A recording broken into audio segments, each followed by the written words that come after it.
answer this. Software developers love portals. Portals are easy, portal dashboards are modern and shiny, and portals are easily deployed. The first ones delivered PSAP innovation, until you needed 6 of them to answer one 911 call effectively.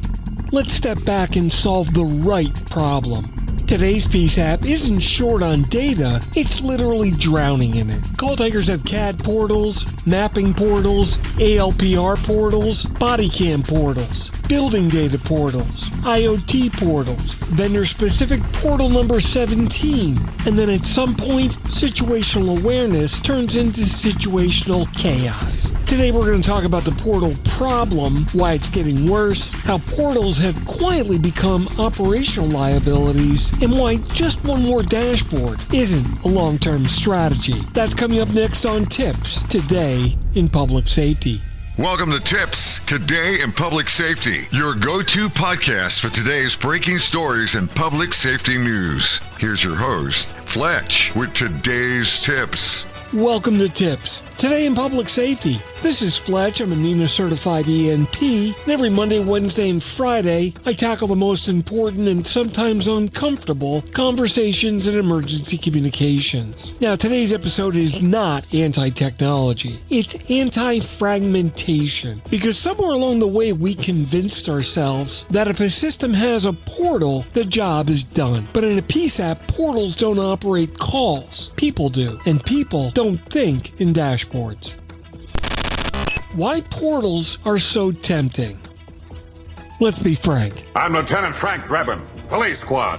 Well, not that frank. Let's be realistic. Portals are popular for good reasons. They're quick to deploy, they're easy to demo, they're easy to prototype, and that makes them easy to sell and easy to say yes to. Often they live in the cloud. They avoid CAD integrations, they often bypass the governance conversations, and they make piloting the program painless. From a vendor standpoint, portals are brilliant. But from a PSAP standpoint, they can be a short-term win, but long-term consequence. And that's because portals don't integrate workflows. They actually sit beside them. The disjointed reality in the PSAP. Let's take a look at what really happens inside the center. When a call comes in, the call taker is looking at CAD, watching mapping, checking a separate alert portal, clicking into a video platform, logging into a building data site, switching to an IoT dashboard, and then talking on the radio. All while talking to the caller. On the back end, none of these systems are talking to each other. None of them are sharing any context. None of them share state. But above all of them, nothing is sharing decision logic. We put the human in the middle and let them become the integration layer. And look, I'll be brutally honest, at scale, humans make terrible middleware. Dashboard fatigue is a safety issue. Look, this isn't about inconvenience, it's about cognitive overload. But when every extra portal adds login friction, visual noise, alert competition, it ends up adding delay. It adds error risk. And that's because dashboards demand attention, but the emergency demands focus. And when everything is screaming for attention, nothing is getting prioritized. And that can be a perfect recipe for how alerts get missed. Data gets ignored. Critical context processed too late. And then your call taker begins to revert to instincts and goes voice only. At that point, the technology didn't help. It just showed up. Why portals fail long term. Look, here's the hard truth. Portals are great for prototyping, but they're terrible for sustained operations.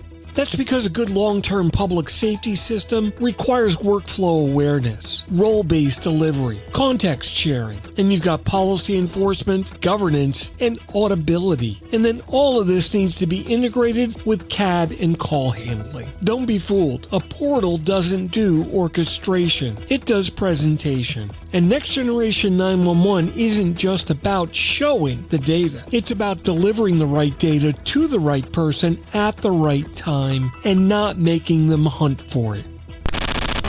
The bottom line.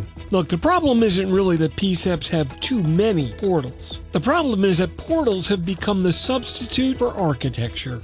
So if your modernization plan is add another dashboard, you're really not modernizing. You're stacking.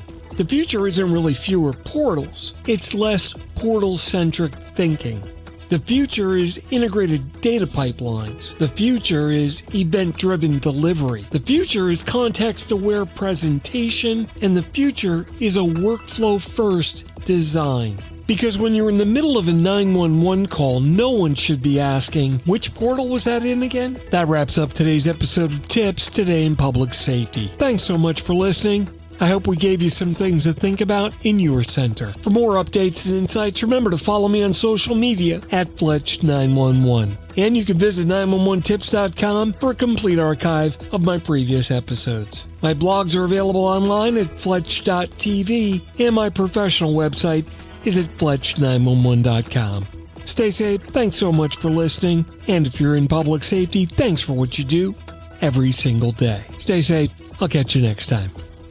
You've been listening to TiPS Today in Public Safety, your go-to podcast for today's breaking stories and public safety news. Hosted by Fletch and available every Monday, Wednesday, and Friday. Catch past episodes on 911tips.com. Be sure to like and subscribe, and remember to join us each week for the latest on NG 911. I am Spider Harrison, the official 911 voiceover dude. Catch me on Sirius XM on various channels, including 90s on 9, the 10 spot, and on the Weekend Countdown on Hits 1. Or don't regret it for the rest of your life. Either way, I'm good.